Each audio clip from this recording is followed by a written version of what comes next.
Google Glass, which cost $1,500 for those invited to a sort of public beta test, never took off. The relatively powerful head-mounted computer provided important signals for the future of wearable technology. Glass showed that designers working on computing devices that are worn faced a different set of assumptions and challenges. Glass, for example, made it easy for users to record video, which led some restaurants, bars, and movie theaters to ban the device. Glass also showed the potential pitfalls of easily identifiable wearables, perhaps best proven by coining the term glass holes for its early adopters. While Glass was officially shelved in 2015, augmented reality, displaying computer-generated images over real world, is a concept many companies are still trying to perfect, Google included. Pedometers have been around for centuries.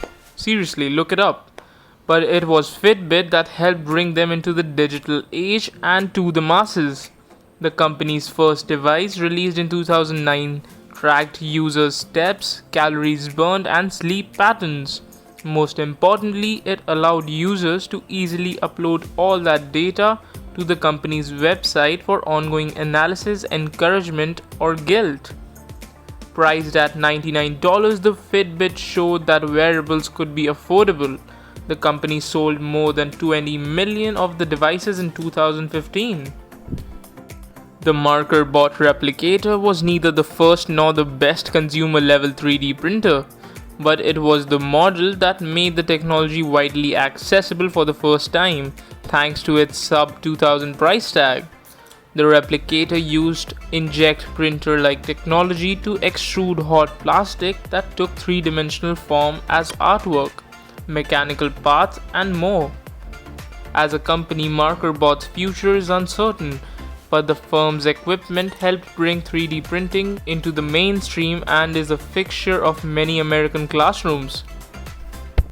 You'd be hard-pressed to name a single PlayStation feature that by itself transformed the games industry. It's been Sony's obsession with compacting high-end tech into sleek, affordable boxes, then making all that power readily accessible to developers. That's made the PlayStation family an enduring icon to the living room. Part of Sony's triumph was simply reading the demographic tea leaves. The company marketed the PlayStation as a game system for grown-ups to the kids who had literally grown up playing Atari and Nintendo, and that helped drive the original system, released in 1994.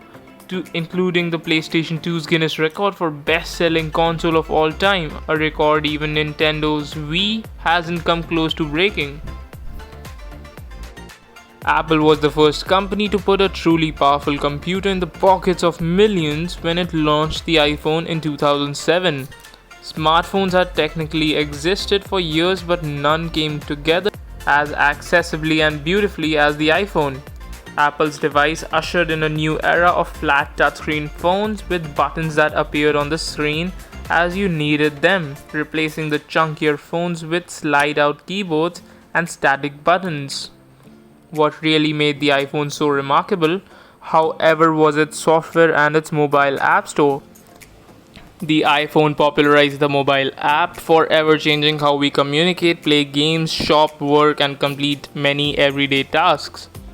The iPhone is a family of very successful products, but more than that, it fundamentally changed our relationship to computing and information, a change likely to have repercussions for decades to come.